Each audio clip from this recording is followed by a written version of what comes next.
Quelle est la plus grande démonstration de puissance de l'histoire des animés et des mangas? Les gars, je me suis posé cette question il y a pas si longtemps et en vrai, elle est beaucoup plus intéressante que ce qu'on pense. Parce que quand on regarde un animé, il y a plein de choses qui peuvent nous faire kiffer. Certains, ils vont surtout aimer l'histoire, d'autres, ils vont préférer le chara-design des personnages, pendant que d'autres encore, ils vont être à fond dans l'univers et le world building.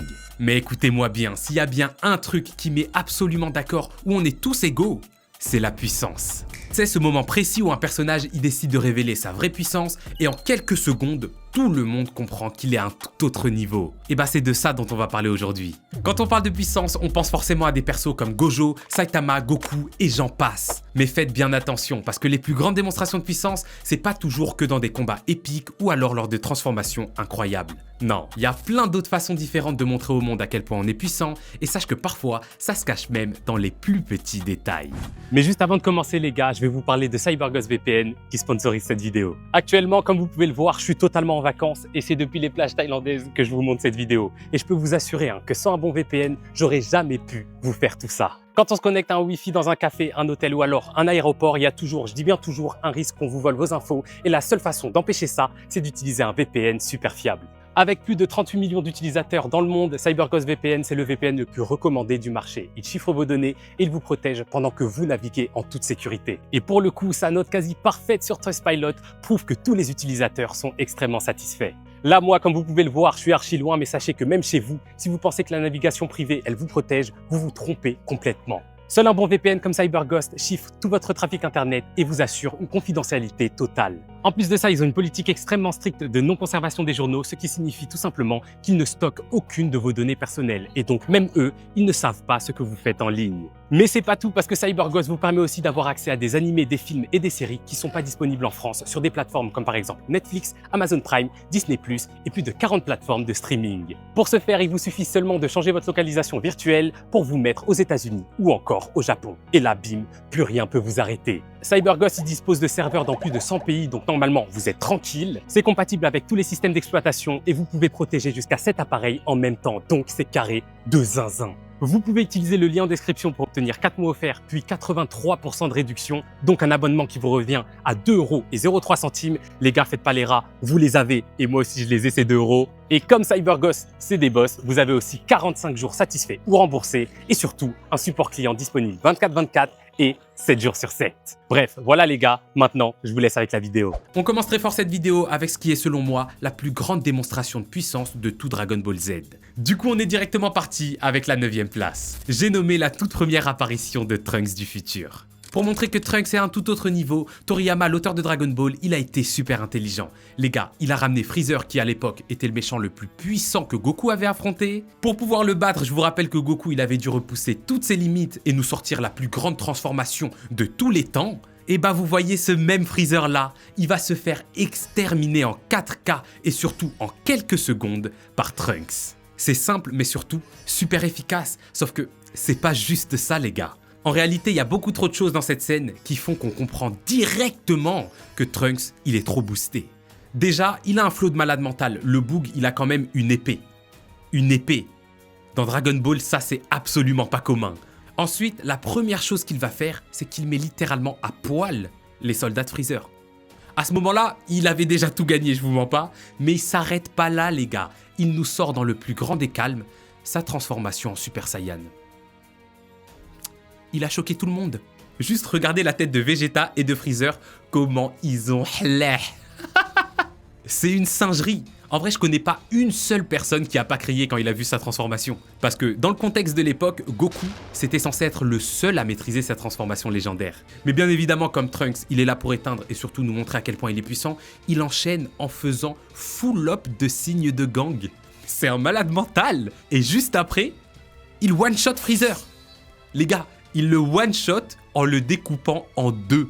Carrément après, il s'acharne sur sa dépouille et il la carbonise dans le bon, dans le bueno. Je sais pas si vous vous rendez compte, mais là en quelques secondes, Trunks il vient d'éteindre le plus grand dictateur de la galaxie. Comme si c'était son fils. C'est incroyable. Et pour finir en beauté, parce que apparemment c'était pas assez, après tout ça, il nous révèle enfin que c'est le fils de Vegeta et qu'il vient du futur. En vrai finalement, est-ce qu'on serait pas devant la plus grande entrée de l'histoire, les gars? Peut-être, sûrement même, mais là, c'est pas la question aujourd'hui. Du coup, on enchaîne avec le 8ème de ce classement, qui est Pain dans Naruto, avec sa destruction de Konoha.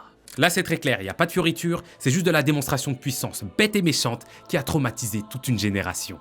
Pain, c'était le mec qui venait d'éteindre Jiraiya, donc à ce moment, on savait déjà qu'il était super fort. Mais est-ce qu'on aurait pu s'imaginer qu'il était assez puissant pour éradiquer tout le village caché de Konoha? Vous pensez? Moi, je pense pas. C'est mon avis. Le Boog, il est venu tout seul. Enfin, ils étaient 6, mais t'as capté, il était tout seul. Et il a fait que du sale. Il nous a tous fait goûter au désespoir ce jour-là. Je sais pas si vous vous rendez compte, mais il a tué mon gars Kakashi. Sans vergogne. Et ça d'ailleurs, je lui pardonnerai jamais. Puis, il a enchaîné sur une répulsion céleste. Shinra Tensei sur nous. En une seule attaque, il a rasé tout un village en le faisant disparaître de la surface de la Terre. En vrai, peut-être que le début de cet arc-là, c'était juste une paralysie du sommeil en ça. Parce que c'était effrayant. C'est une dinguerie. En vrai, vous savez quoi? J'étais vraiment à 2 doigts de vous dire que c'est la plus grande démonstration de puissance de tout Naruto. Mais je compte vous parler d'un autre malade mental dans la suite de la vidéo, donc je peux pas vraiment dire ça maintenant. Avant de reparler de Naruto, on va d'abord aller voir du côté de la 7ème place de ce classement, avec Seven Deadly Sins, plus connu sous le nom de Nanatsu no Taizai, avec la performance XXL d'Escanor face à Estarossa. Les gars, ce jour-là, le monde a compris pourquoi Escanor c'était le péché de l'orgueil. Il a tout simplement montré à Estarossa par A plus B que c'était qu'une petite merde. Ouais, des fois il faut savoir dire les termes. Alors déjà, ceux qui ont vu l'animé, vous pouvez vous dire « Ouais, Geeky, là t'abuses du bail ». Mais en fait, il faut avoir lu le manga chapitre par chapitre pour comprendre de quoi je vous parle les gars, pour comprendre la puissance de cette scène.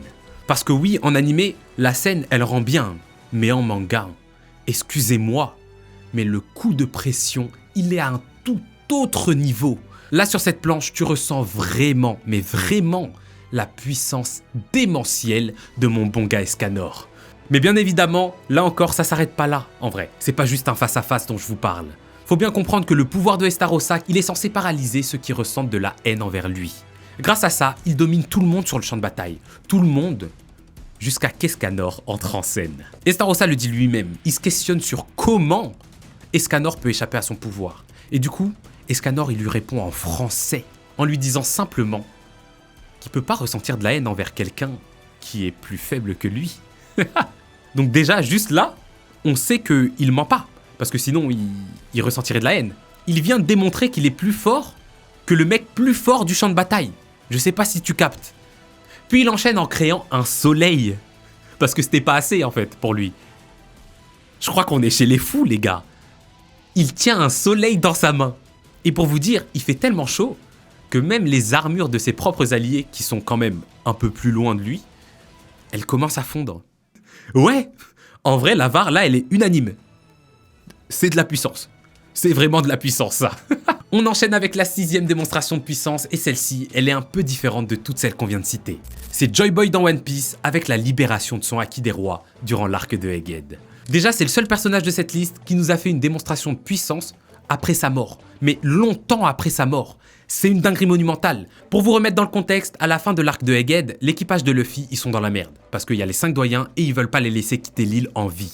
Du coup, en dernier recours, Emmet le robot géant, il libère le Haki de Joy Boy qui était stocké dans une corde depuis plus de 800 ans les gars. Et au moment où il libère ce Haki, tout le monde est choqué. Je pense que le choc de tout le monde, on peut le résumer à la tête que Luffy il tape à ce moment précis. Il était en train de casser son crâne sur ce Haki des rois comme s'il n'avait jamais vu un tel déferlement de puissance. Alors que, on parle de Luffy quand même, hein. Il a côtoyé des gens puissants.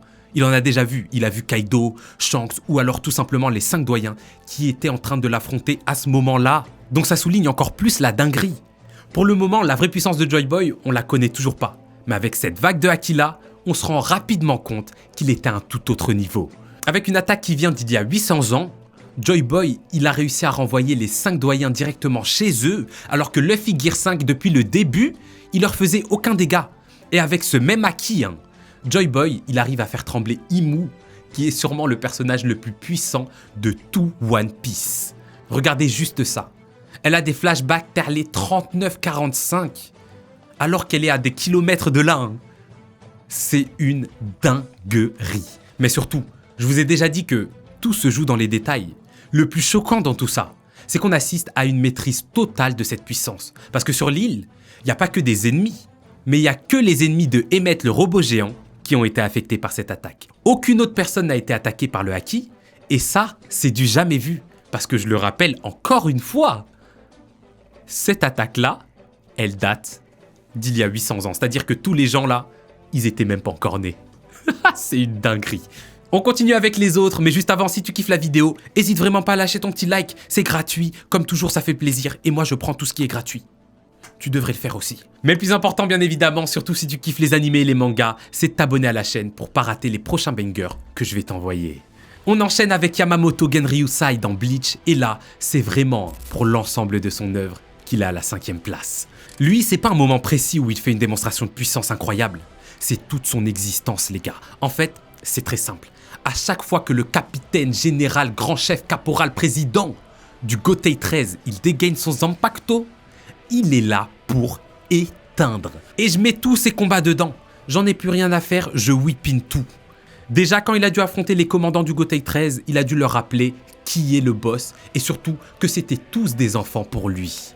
Il a simplement relâché un tout petit peu de son Reiatsu. Tout le monde était en sueur. En vrai, ils ont tous peur de sa puissance. Et même ses alliés. Mais vous savez quoi, en soi, bah ils ont raison d'avoir peur. Plus tôt dans la vidéo, je vous parlais du soleil d'Escanor. Et à quel point c'était incroyable de faire un soleil. Mais comparé au Bankai de Yamamoto, le petit soleil d'Escanor là, il est comparable à la flamme d'un tout petit briquet. La lame de Yamamoto Genryusai, elle peut atteindre les 15 millions de degrés Celsius, ce qui est équivalent à la chaleur émise par le cœur de notre soleil à nous. Là en fait, on est en train de parler d'un mec qui avec son Bankai a le pouvoir de réduire le monde des humains et le monde des Shinigami en cendres en un clin d'œil. Voilà, c'est ça Genryusai Yamamoto. Non, des fois c'est bon de faire des petits cours de physique, c'est vraiment important, histoire qu'on sache tous de quoi on parle. Là depuis tout à l'heure, on parle de démonstration de puissance incroyable, stratosphérique les gars. Mais là on va rentrer dans l'inimaginable. À la 4e place, on repart sur du Dragon Ball. Tout à l'heure, je vous ai cité la plus grande démonstration de puissance de Dragon Ball Z. Ici, on est sur la plus grande démonstration de puissance de toute l'œuvre réunie. Et pour le coup, bah c'est dans Dragon Ball Super. Lorsque Son Goku éveille l'Ultra Instinct pendant le tournoi du pouvoir, c'était juste... waouh. Je pense qu'on était tous super hypés. Sauf que là, contrairement aux autres transformations de Dragon Ball où globalement bah, Goku il devient juste plus puissant, cette fois, c'est un tout petit peu différent. L'Ultra Instinct, il permet à Goku d'esquiver les attaques automatiquement sans y réfléchir, c'est-à-dire que ses mouvements ils deviennent parfaits et chaque coup il est optimisé. Donc forcément là tu te demandes en quoi tout ça c'est une démonstration de puissance. Bah ça précisément, ça en est pas vraiment une. Je voulais juste réexpliquer vite fait c'était quoi l'Ultra Instinct. Par contre, il y a bien un détail dans cette scène qui est la plus grande démonstration de puissance de tout Dragon Ball. Je te raconte pas tout ça pour rien. Je vous avais prévenu que parfois la puissance elle se cache dans les plus petits détails. Et bien là, lors de la transformation de Goku, Son Goku il a fait trembler tout ce qui était autour de lui. Juste avec son ki. Mais il n'a pas juste fait trembler l'arène du tournoi. Il a tout fait trembler. Et ça, Krillin, il fait la remarque d'ailleurs. Sauf que le tournoi du pouvoir, il a une particularité. C'est de se dérouler dans un endroit appelé le monde du vide. C'est un lieu hors du temps et de l'espace, composé du néant infini, où il n'existe littéralement rien. Donc, je vous pose la question. Comment Son Goku il a pu faire trembler rien? Genre, le vide. Alors, non, vous savez pas. Eh ben, il a tout simplement rempli tout ce vide infini avec son propre ki. Et c'est ça qu'il a ensuite fait trembler. C'est une dinguerie. Non, mais j'ai plus d'autre chose à rajouter en fait à partir de ce moment-là. Dans un animé où on a des mecs qui explosent la lune, des planètes et même des univers entiers, c'est en faisant trembler le vide que Goku il a fait la plus grande démonstration de puissance. Mais qui es-tu vraiment en fait, Son Goku finalement? Qui es-tu? On rentre enfin sur le podium avec Sosuke Aizen dans Bleach qui nous a proposé la démonstration de puissance la plus unique de l'histoire des animés et des mangas. Le mec, il a littéralement arrêté l'OST d'Ichigo. En fait, c'est seulement en disant la phrase que je me rends compte de la foutaise. Je sais pas si vous vous rendez compte de la performance du Boog. Dans les animés, tu sais, il y a toujours un moment où le personnage principal, il revient de son entraînement, trop plus mieux, il roule sur tous ses ennemis en mode « Ouais les gars, moi je suis devenu trop boosté, il y a plus personne qui peut m'arrêter, non, non les gars, arrêtez, je suis trop fort !» Bah Ichigo, c'était clairement ça. Il arrive à la Soul Society, mise en scène de malade mental, le héros est de retour, musique épique, comme on n'en fait plus, il sauve Rukia, il nous lâche son Bankai du futur et il rivalise même avec Kuchiki Byakuya. Là, il est au top. Et donc nous, en tant que spectateurs, on devient aussi arrogant que lui. On commence à se dire, non, mon gars Ichigo, il est devenu trop fort. Et c'est vrai en soi. Mais c'est exactement pour ça que la scène qui suit, c'est une démonstration de puissance, de malade mental. Parce que du coup, par la suite, Ichigo, il va attaquer Aizen. Et nous, on se dit, il va l'éteindre. Et là, Aizen arrête sa lame avec un seul doigt. Non, t'es trompé. Le mec, il a pas... Un doigt. Et il est tellement puissant qu'il arrête par la même occasion l'OST de Ichigo. Je crois que vous vous rendez pas compte de la performance. C'est du jamais vu dans l'histoire des animés et des mangas. Le mec, il a brisé le 4e mur parce que, oui, vous vous doutez bien que la musique, eux, dans l'œuvre, ils l'entendent pas. Pour les personnages, la musique, elle existe clairement pas. Mais Aizen, les gars, il est tellement puissant qu'il arrête le personnage principal de l'histoire, qui est Ichigo, mais aussi nous, les spectateurs. Il nous arrête net dans notre délire. Tu vois, on avait un délire, là on avait un délire, il nous arrête net. On était à fond avec la musique, il nous a dit doucement. Doucement les gars, ça va pas se passer comme ça, vous croyez je suis qui? Non, c'est fort. Franchement c'est fort. Il y a des fois, faut juste applaudir. Faut applaudir les gars. À la 2e place, on a le seul et unique Madara Uchiwa. Alors normalement, quand vous avez lancé cette vidéo, vous saviez d'ores et déjà que ce type, il allait figurer dans le top de ce classement. Parce que déjà, il est tout devant sur la miniature, faisons pas semblant. Mais surtout, la performance qu'il nous a proposée lors de la 4e Grande Guerre Ninja, ça dépasse le cadre de Naruto. On est sûrement sur la plus grande folie de l'histoire. Dès son arrivée sur le champ de bataille, Madara, il nous a annoncé la couleur. C'est lui, tout seul, face à 80 000 shinobi. Je répète, on est sur du 1 versus 80 000. Et faut voir comment il les a tous envoyés. Vous savez quoi, ce jour-là, déjà ce qu'il a proposé, c'était magnifique. Mais quand j'ai vu ses mouvements de pupille, j'ai enfin compris la vraie puissance du clan Uchiwa. Avant, je pensais avoir compris, mais j'avais pas vraiment compris. Tu vois, je me suis posé et je me suis dit, les Itachi, Sasuke, etc., ils sont forts. Hein. Mais le clan Uchiwa, c'est ce type. C'est lui. Tout le clan, c'est lui finalement. Bien évidemment, il s'est pas arrêté là. Et vous savez quoi? Je suis encore choqué de ce que je m'apprête à vous dire. Météorite sur nous. Madara Uchiwa, il a enchaîné en envoyant une météorite sur Terre. Le vieux Onoki, il a réussi à arrêter, tant bien que mal, cette météorite. Et tout ce que Madara, il a trouvé à dire, c'est... Ouais, franchement pas mal. Mais du coup, tu vas faire comment pour arrêter la 2e? Et il en a envoyé une 2e sur lui. C'est dingue. En fait, pendant cette vidéo, je me rends compte que j'ai beaucoup rigolé. Mais je plaide la folie.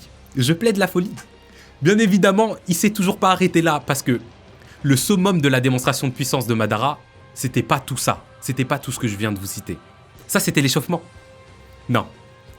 Le grand Madara Uchiwa, ce qu'il a fait, c'est qu'il a pris les 5 Kage, c'est-à-dire les 5 ninjas les plus exceptionnels et chefs des 5 grands villages ninja, par ailleurs, et il les a tous affrontés en 1 versus 5.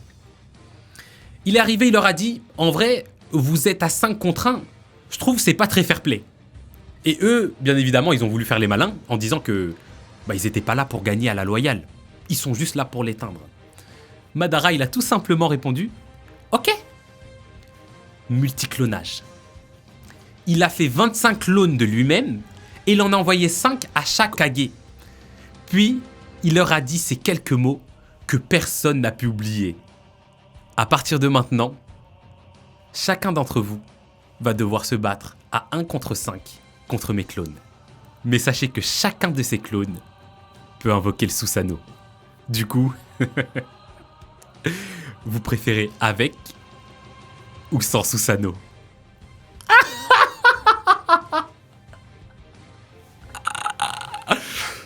En fait, les gars, la démonstration de Madara, ce qu'il nous a proposé ce jour-là, j'en parlerai à mes enfants, moi. Je sais pas vous, mais j'en parlerai à ma progéniture. Soyez-en sûrs. Déjà qu'un seul Susanoo, c'est une dinguerie. Un seul Susanoo. Mais 25. 25. Non. Je t'aurais quoi avec les 25. petits Sénégalais qui sont avec toi. 25. C'est du jamais vu. Voilà. Donc Uchiwa Madara, merci pour tout.